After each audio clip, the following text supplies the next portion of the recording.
Hey everyone, this is Nitro. So in this video I'm going to do a full clear of the Stolen Treasure map, and it's actually going to be the level 55 version. Now the strategy I use can really be used even from level 45 onwards. It's really just once you have your final AoE skills unlocked that this becomes usable every time. So I'm going to get started and just to demonstrate it. Now, the most important thing about this is really that you have two AoE mages who can attack with their AoE strikes. And you need two of them because you need to guarantee that you can kill all the enemies. Two AoE strikes is almost certain to take out every enemy on the map. If you just have one, you can't guarantee it. Okay, so this looks good. You don't need to do this, but you can, in my case, actually let's not, because I'm using Lana and Bozo, but not everyone may have this combo. You may have, for example, I don't know, two of the Princess AoE characters who may not have this Magic Defense Intimidate skill. So I'm just going to leave Lana with just the Black Hole. And yeah, my setup is Lana with just Black Hole. She has two other skills, they don't matter. Okay, Bozo with the Faction buff and Earthquake. I think Earthquake is really the one that really matters, but the Faction buff helps add AoE damage. Leon, most important thing is Chivalry. That's all that really matters for him. And finally, I bring Cherry and Liana. Oh, I actually have to change my equipment up quickly because I don't have equipment set for Cherry. So just bear with me for one moment while I change the equipment up. Basically, I just need to guarantee that Cherry can one-shot these goblins. So, what that means is I'm going to just move equipment around a little.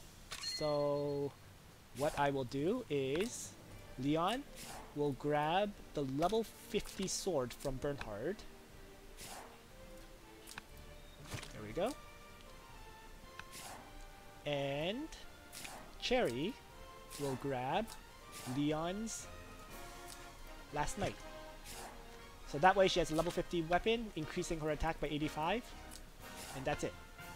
You can take a quick look. You know, my Cherry has really no accessory, no armors because they're only just level 10, and she has the Last Knight as a character. She's level 51, which makes her angels quite powerful. So you can see the angels have 390 attack. So this is actually with her skill of lightning, which refreshes every time you kill an enemy. She has enough damage to kill targets. All you need is a level 50 weapon, SSR. So for the lower levels, you can get away with the lower level weapon, doesn't matter. But for this level, I do find you need the level 50 one. So with that shown, let's begin attacking the level 55 goblins. So my lineup is set up. I've been doing this run, by the way, since level 45. So, and I've used this exact same strategy ever since. So it's been, yeah, 11 levels that I've been using this exact same strategy. Black Hole, Earthquake, and then melee attack from Leon, melee attack from Cherry, and then Liana just for her again.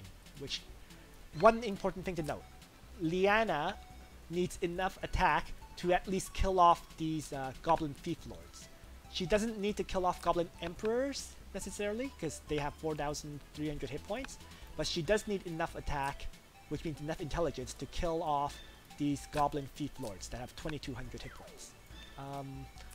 I noticed it required around 400 intelligence to do that 2,000 damage. So just so you're aware, just an important note. So everything's been set up. Let's begin. And the strategy is simple. You want to create a huge group of enemies that you would AoE on turn 4. Okay? Yes, turn 4 is the last turn enemy spawn. So we're just going to move Lana up. Bozo, same thing. He's just going to move up. He's just going to move up in faction buff. Now, Leon should get a kill, and because he has my highest attack, he should be the one killing the Goblin Emperors every turn. So let's Chivalry up, get that 3 additional movement, and kill off this Goblin Emperor. And just a melee attack is fine. There we go. He dies to a regular attack. If you need to, use the skill. It's there for a reason, but I don't need to use the skills, and it's just faster to not use them. Now we're going to move up Cherry, and the important thing here is 1 tile up, 5 tiles across. There we go.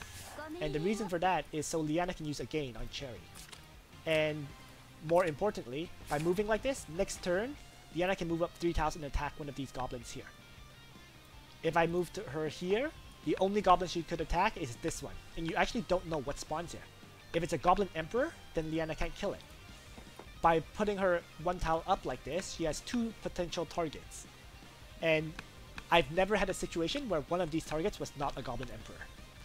So, that covers why I moved Liana this way. So we use a gain on Cherry, so she can attack. And she will use just the lightning ability for the first attack, because Wild Princess will always activate. There we go. So Wild Princess activates, she gets a second strike, and now let's use the Gale Strike.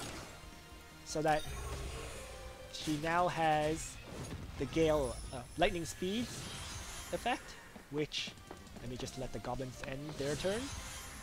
There we go. So the effect of this is there's a 20% chance to act again. You know, just in case. It's just I'm hoping that I get another action for Cherry. If it doesn't, great. Well, whatever. If it does, great. So you can see 1 Goblin Emperor, 1 that's not. So Liana can kill the one that is not a Goblin Emperor. Attack and kill. Next, Cherry. Well, now what I'm doing is I want to kill all the guys that are outside of the spawning area, this zone. So I'm going to use Cherry to just attack this low hit point guy, because these guys will be outside of the AoE strikes. So Cherry will kill off these kind of characters. Leon, if he can, aims for these Goblin Emperors. So this turn he can't, but that's actually not a problem because Liana can kill one of these guys off. I'm pretty sure she can actually kill it off without using a skill. But just to guarantee it, let's use the Ice Lance for some extra damage. And yeah, it did over 10,000 damage, so guaranteed kill. Leon can also then kill off one of these guys that are outside of the AoE again. So let's just leave him where he is. So we're killing off the guys that are in the outside zone, leaving all the ones that ran inside alone. So again, Bozo, same thing, just single target kills. So these guys move randomly and some new ones spawn. There we go. So, let's see, who actually moved outside? It's these guys over here. So let's move Bozo down. And Bozo can also one-shot these Goblin Emperors with 633 int. Boom, down. Leon, same thing, kill the outside guys. Same with Cherry and Liana. So Cherry, don't need the skill for this one, but whatever. Just keep doing so. So you can see the inside is already filling up with goblins. And yeah, we will have Liana attack another goblin. So everyone is just wiping out goblins that are on the outside. Liana, 411 int, just enough to do 2100 damage or so. Okay, so, new wave. Again, it's now turn 4. So this is now the AoE turn. So let's do it. Let's start off with Lana, with her AoE. You can see it hits basically everyone that's inside. We hit one of the guys that are in the center. So it could have been this guy, it could have been the one below. Didn't really matter. As long as you know that character can survive, which is the Goblin Thief Lord. The ones who won't survive are the even weaker ones with around 1300 hit points, but the ones with 2200 will definitely survive. So the first AoE damages everyone. Now the second one is guaranteed to kill everyone off. Let's have Bozo Earthquake, and everyone's dead. Oh, sorry, one survived. A Goblin Emperor that spawned. So that was why I was focusing on killing Goblin Emperors as well as the outside characters first. In any case, it is dramatically weakened, 500 hit points, and it will actually kill itself because one of the debuffs was that it takes damage. So, There's only 3 targets left. I have 3 characters. It's turn 4, and I've already wiped out all the enemies. Did not even need to wait for turn 5. So let's have Sherry attack.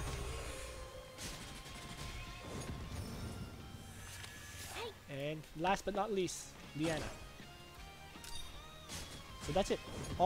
Took me turn 4, all the enemies are gone. And so I actually have nothing to do on this 5th turn. If there's any enemies left, you can still have 5 attacks to mop them up.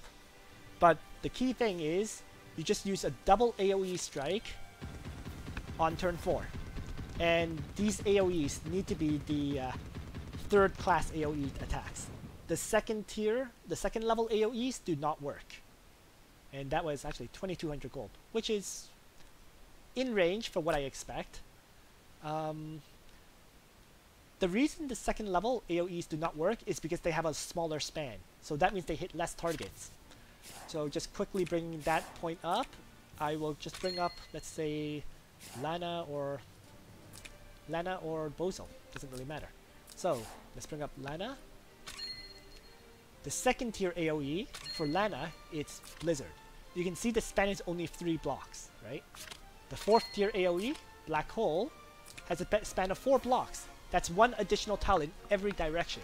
That's what lets your AoE kill everyone off. A 3 span AoE will not do that. The 4 span AoEs are required. So as long as you have 2 of them, even such as, you know, if you went for Lana's other branch, she also still has an AoE attack. In fact, this one has 5 span. You know, Heaven Sanction, 5 span. Black Hole, 4 span. As long as you have 4 span, it works out fine. So it can be any 2 AoE characters. If you don't have Lana, for example, everyone should have Bozo. So that's 1 AoE. A 2nd AoE can even be Hein. Hein has, as a wizard, Meteor. Right? This one won't work. Forget only has 3 span. But he does have access to Meteor. Who else has access to a big AoE attack? Jessica has Meteor too. Right? And the big advantage of Meteor, by the way, is enemies lose 20% hit points after their action. So if your 2 AoEs were not enough to kill it, they still lose 20% hit points, and that debuff will probably finish them all off. So Jessica and Hein could work even. These 2 together, combined with a faction buffer, you know, that's another way to do it. Bozo with anyone, like Bozo and Lana would work. Bozo and, I don't know, Shafaniel for the Princess faction would work. So there's lots of mages with at least a 4 span AoE that you can use. As long as you have 2 of them, you can guarantee the clear of the Goblin run and get the full amount of gold that you should get. So that's it for this video. Thanks for watching, everyone. Nitro out.